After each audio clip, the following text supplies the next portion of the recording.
Good morning everyone. So I am Dr. Prachi Sharma from Department of Public Health Dentistry, and our today's topic is Consumer Protection Act. So we will be studying this topic under the following headings: Introduction, Laws related to Health, Consumer Protection Act, Other Legal Avenues, Do's and Don'ts for the Doctors, Consumer Protection Bill, Conclusion and References. So to start with, firstly we move towards introduction. So legislation is designed to protect the public from unqualified health practitioners began in the early part of 19th century. Many state legislatures believe that some form of qualification should be required to permit persons to engage in the practice of medicine and dentistry. The leaders in the profession were bent on having some form of regulation designed to protect the public from the unskilled, untrained and underqualified. So laws regulating the practice of dentistry began in 1841 in Alabama. These are some laws which are related to health. Merely having a law is not sufficient. What is important is that to ensure the laws enacted are implemented properly. So as regards with the healthcare, the important acts are Drugs and Cosmetic Act, Drug Control Act, and another potent legislation affecting the health services is essentially a Known Health Act, the Consumer Protection Act, which is introduced in 1986. This act has been widely welcomed but has also generated controversy as regards its application to the medical profession. So now moving towards the Consumer Protection Act, also known as COPRA or CPA. This is the acronym for Consumer Protection Act. So the Consumer Protection Act is an act which recognizes the consumer's sovereignty. It applies to all the goods and services but excludes the free services without payment and contract of personal advice.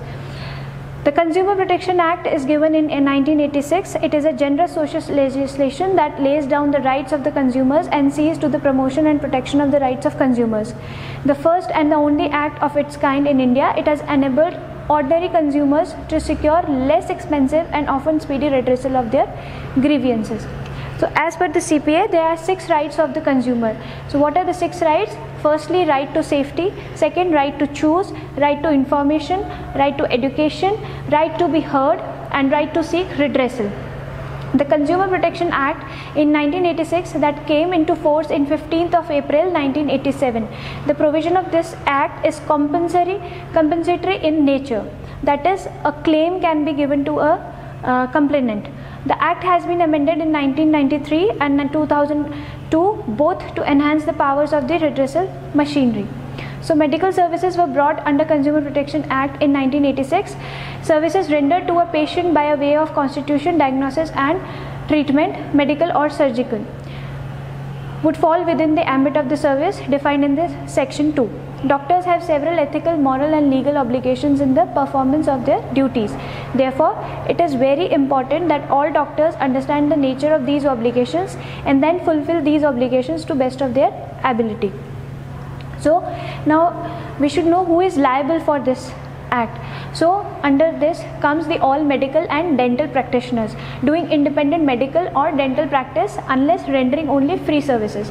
Private hospitals who all are charging all the patients, they come under this category. All hospitals which are having free as well as paying patients, and all the paying and free category patients receiving treatments in the hospitals.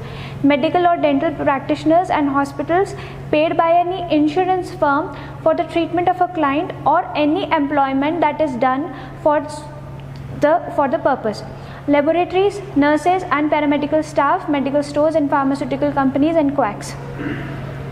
Who is not liable, or in other words, who is exempted from this law? It exempts only those hospitals and medical and dental practitioners who offer free services to all the patients, and any emergency care in the interest of patient, it is also exempted.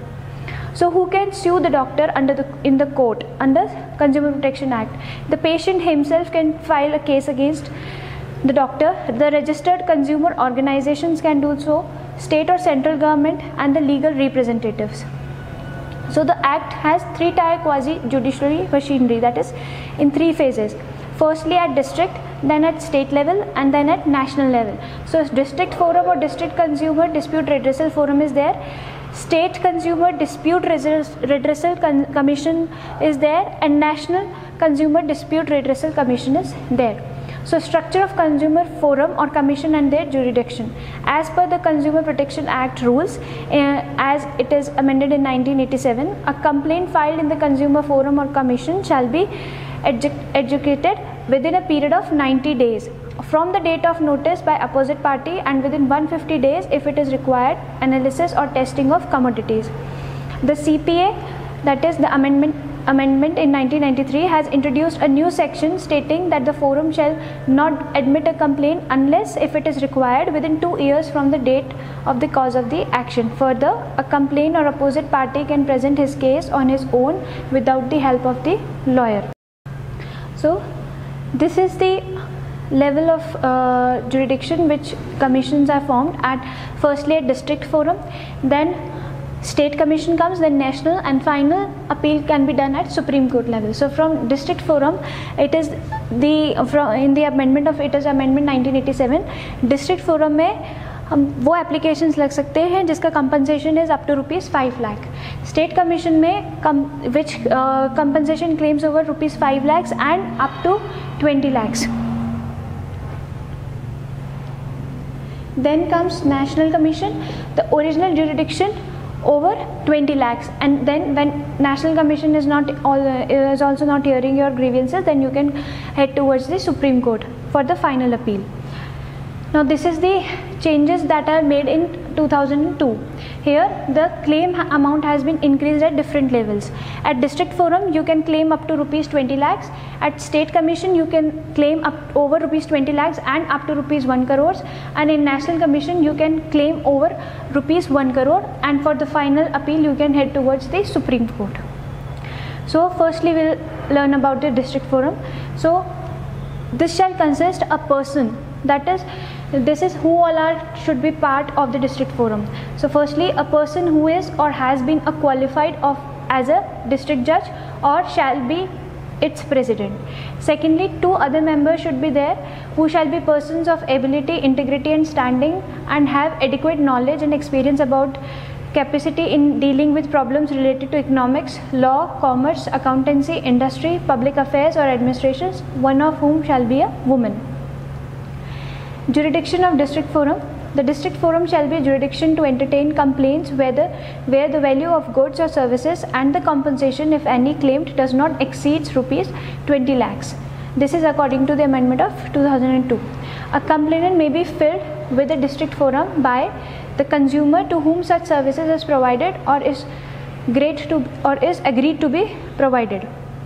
Any recognized consumer association, whether the consumer to whom the service is provided or is agreed to be provided is a member of such association or not. One or more consumers, where there are numerous consumers having the same interest, with the permission of the district forum on behalf of or for the benefit of all the consumers so interested. So state commission now comes to the persons who all are to be present in the state commission. A person who is or has been the judge of a higher court appointed by the state government, who shall be its president. 2 other members with qualifications and experience as same as from the district forum within the state. Jurisdiction of state commission. The state commission shall be jurisdiction to entertain complaints where the value of goods and services and compensation, if any, claimed it lies between ₹20 lakhs and ₹1 crore. Revision petitions against the district forum can also be filed here. Now procedure of hearing the appeal by state commission. The procedure is same as the district forum. Appeal may be decided ex parte in the case when opposite party fails to file a reply to the appeal or fails to appear himself through his agent or advocate on the fixed date. It may be decided on the merit basis also in case the appellant fails to appear on the date fixed for hearing. Now the appeals against order of state commission.